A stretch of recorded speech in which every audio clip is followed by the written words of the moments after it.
Sir doctor संस्कृति physiotherapist. आज इस वीडियो में हम बात करेंगे regarding best diets for paralysis patients. Paralysis patients को कौन कौन सी डाइट लेनी चाहिए और स्पेशली डाइट में कौन कौन से जूसेस लेने चाहिए वो आज हम अपनी वीडियो में डिस्कस करेंगे। स्पेशली पेशेंट्स को च्यूइंग में प्रॉब्लम होती है, स्वेलिंग में प्रॉब्लम होती है, इसीलिए उन्हें रिकमेंड किया जाता है कि उन्हें डाइट फ्लूइड वाली लेनी है। मतलब उन्हें सॉफ्ट डाइट बहुत बाद में जाके लेनी है जब उनकी रिकवरी थोड़ी सी इनहेंस हो जाती है, लेकिन स्टार्टिंग में पेशेंट्स को हम लिक्विड डाइट पे रखते हैं, फ्लूइड डाइट पे। अब उसमें ज़रूरी क्या है कि जो आप फ्लूइड्स ले रहे हो क्या उनसे बॉडी को न्यूट्रिएंट्स मिल रहे हैं, क्या बॉडी को प्रोटीन मिल रहा है जिससे वो रिकवरी अपनी अच्छे से शो कर सके, बॉडी का मेटाबॉलिज्म बूस्टअप कर सके और इम्यूनिटी अच्छी रह सके। लेकिन हम गलती कहाँ करते हैं, हम पेशेंट्स को नॉर्मल डाइट देते रहते हैं, नॉर्मल फ्लूइड्स देते रहते हैं, उनसे बॉडी पे कोई इम्पैक्ट नहीं पड़ता। तो स्पेशली हमें ये ध्यान रखना है कि हम जो भी फ्लूइड्स अपने पेशेंट्स को दे रहे हैं वो इनरिच होने चाहिए प्रोटीन में और विटामिन्स में, क्योंकि जब तक बॉडी में प्रोटीन नहीं होगा हमारी बॉडी बूस्टअप नहीं करेगी, पेशेंट्स को कहीं से भी एनर्जी नहीं मिलेगी, कहीं से भी स्ट्रेंथ नहीं मिलेगी और वो बहुत ज़्यादा लेजी रहते हैं, लेथार्जिक रहते हैं, उन्हें कोई एक्टिविटी करने का मन नहीं करता। जब भी हम उन्हें बोलेंगे कि एक्सरसाइजेस परफॉर्म कर लो या फिर उठ जाओ, बैठ जाओ, करवट ले लो, तो पेशेंट्स कोई भी एक्टिविटी में सपोर्ट नहीं करते हैं। उसका सबसे बड़ा रीज़न क्या है, उनकी डाइट। क्योंकि जब तक हमारी बॉडी को कुछ एसेंशियल नहीं मिलेगा, कुछ हेल्दी नहीं मिलेगा, तब तक बॉडी में स्ट्रेंथ नहीं आएगी और बॉडी से हम एक्सपेक्ट नहीं कर सकते कि बॉडी हमें कोई भी वर्कआउट दे। तो स्पेशली ज़रूरी है कि आप कौन सी फ्लूइड डाइट अपने पेशेंट्स को दे रहे हो। अब इस वीडियो में मैं यही बताऊंगी कि कौन सी इंपॉर्टेंट डाइट्स हैं। सबसे पहले अगर हम बात करते हैं तो pineapple juice. Pineapple juice paralysis patients के लिए बहुत ज़्यादा ज़रूरी है। क्यों ज़्यादा ज़रूरी है? क्योंकि पैरालिसिस के पेशेंट्स में at times what happen, pain होता है, लेकिन पेशेंट्स उस पेन को समझ नहीं पाते।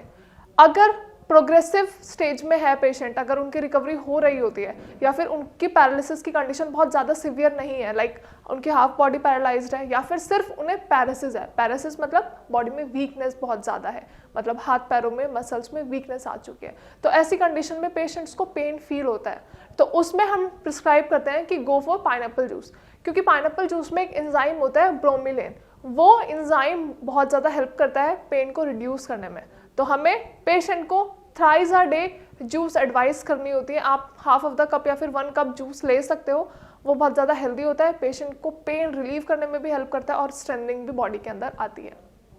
इसके अलावा और क्या क्या हम पेशेंट्स को दे सकते हैं, स्पेशली अगर हम बात करते हैं नॉन वेजिटेरियंस की, तो नॉन वेजिटेरियंस जो होते हैं उनको अपनी डाइट हमेशा से हेल्दी लेने की आदत होती है, तो उनकी बॉडी उसी के अकॉर्डिंग ढल चुकी होती है कि उन्हें अपनी डाइट में कुछ सॉलिड लेना है, कुछ हैवी लेना है, बहुत ज़्यादा प्रोटीन जिसमें हो। तो हम इन पेशेंट्स को प्रिस्क्राइब करते हैं चिकन सूप। चिकन सूप बहुत ज़्यादा हेल्दी होता है, बहुत सारे न्यूट्रिएंट्स हमें इसके अंदर मिलते हैं, vitamins, vitamin B12, vitamin C, vitamin A, हमें बहुत सारे ऐसे विटामिन्स हैं जो हमें चिकन सूप में मिलते हैं। अब होता क्या है, बॉडी एकदम लेजी है, बॉडी एकदम वीक है, कोई स्ट्रेंथनिंग नहीं है, कोई पावर नहीं है, कोई एंड्योरेंस नहीं है, तो हमें बॉडी को बूस्ट अप करने के लिए, उससे उसकी एक्टिविटीज़ वापस से लेने के लिए हमें ऑब्वियसली बॉडी में कुछ हेल्दी चाहिए। तो इसीलिए चिकन सूप बहुत ज़्यादा रिकमेंड किया जाता है पेशेंट्स को कि आप चिकन सूप लीजिए, क्योंकि एटलीस्ट अगर आप लिक्विड पे भी हैं, अगर आप लिक्विड डाइट पे भी हैं, तो आपकी वो लिक्विड डाइट भी इतनी स्ट्रॉन्ग होनी चाहिए कि उससे आपकी बॉडी को नरिशमेंट मिले, उससे आपकी बॉडी को प्रोटीन मिले। एक्सेप्ट चिकन सूप अगर हम बात करते हैं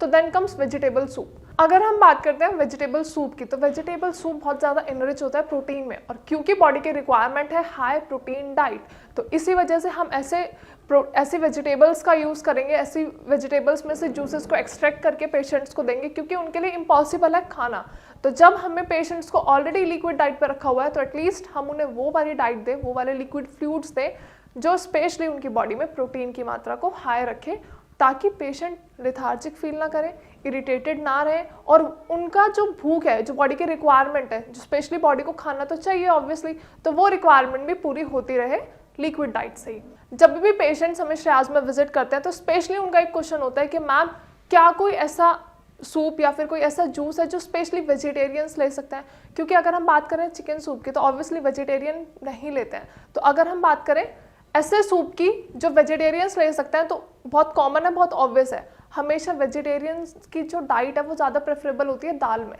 तो आप दाल सूप का यूज़ कर सकते हो, लेकिन कैसे? सूप बहुत ज़्यादा थिक होना चाहिए, उसके अंदर पानी का अमाउंट ज़्यादा होना चाहिए, क्योंकि हमें लिक्विड ज़्यादा रखना है। So patients can go for dal soup बहुत ज़्यादा इनरिच होता है वाइटामिन्स में, हमारे प्रोटीन्स में, और क्योंकि बॉडी की रिक्वायरमेंट के अकॉर्डिंग हमें अपनी डाइट लेनी है, लेकिन हम एग्जैक्टली में सॉफ्ट डाइट नहीं ले पा रहे हैं, इसलिए हमें बॉडी को लिक्विड डाइट से नरिशमेंट देनी है, स्ट्रेंथनिंग देनी है, ताकि एटलीस्ट पेशेंट्स अपनी एक्टिविटीज़ परफॉर्म कर पाएँ। क्योंकि जब तक बॉडी में न्यूट्रिएंट्स की कमी है, प्रोटीन की कमी है, तो हम एक्सपेक्ट नहीं कर सकते किसी भी पैरालिसिस पेशेंट से कि वो एटलीस्ट चल फिर पाए या फिर उठ के बैठ पाए, और एक्सरसाइजेस करना तो बहुत दूर की बात है। क्योंकि आप सभी को पता है जब भी पैरालिसिस के पेशेंट्स को हम देखते हैं या फिर हमारे पास पेशेंट्स आते हैं तो वो ऑलरेडी बहुत ज़्यादा वीक होते हैं, उनकी एक्टिविटीज़ पहले से ही परफॉर्म नहीं हो पा रही होती, उनके रेंज ऑफ मोशन भी नहीं हो पा रहा होता, कोई भी एक्सरसाइज कोई भी मूवमेंट वो खुद से परफॉर्म नहीं कर पाते हैं। तो उसके लिए उस केस में हमें ये ध्यान रखना है कि एटलीस्ट जो हम पेशेंट को खाना पीना दे रहे हैं तो उसमें जो डाइट दे रहे हैं उसमें प्रोटीन की मात्रा बहुत ज़्यादा होनी चाहिए, क्योंकि बॉडी लैक कर रही होती है प्रोटीन के अमाउंट में। तो हमें उनकी डाइट में प्रोटीन रिच रखना है, न्यूट्रिएंट्स रिच रखना है, ताकि बिना खाना खाए भी उन्हें एटलीस्ट डाइट से, फ्लूइड डाइट से वो न्यूट्रिएंट्स और वो प्रोटीन अपनी डाइट में मिल सकें। अगर वीडियो के रिगार्डिंग कोई भी क्वेरी है, कोई भी क्वेश्चन है, या फिर आपको कुछ समझ में नहीं आ रहा है, बीइंग अ पैरालिसिस पेशेंट्स कुछ ऐसी पर्टिकुलर चीज़ें हैं जो आपको नहीं समझ आ रहा है, या फिर आप मेडिकेशंस कहीं और से ले रहे हो लेकिन आपको कोई ट्रीटमेंट नहीं दिख रहा है, कोई रिकवरी नहीं दिख रही है, और स्पेशली अगर आपको डाइट से रिलेटेड भी कोई प्रॉब्लम है, एज वेल एज मेडिकेशन से रिगार्डिंग कोई प्रॉब्लम है, एंड एक्सरसाइजेस से रिगार्डिंग कोई भी प्रॉब्लम है, तो आप हमारे डॉक्टर से free of cost directly consult कर सकते हैं, या उसके अलावा आप नीचे दिए गए नंबर पर भी कॉल कर सकते हैं, एंड कमेंट सेक्शन में भी अपनी क्वेरीज मेंशन कर सकते हैं। Thank you so much.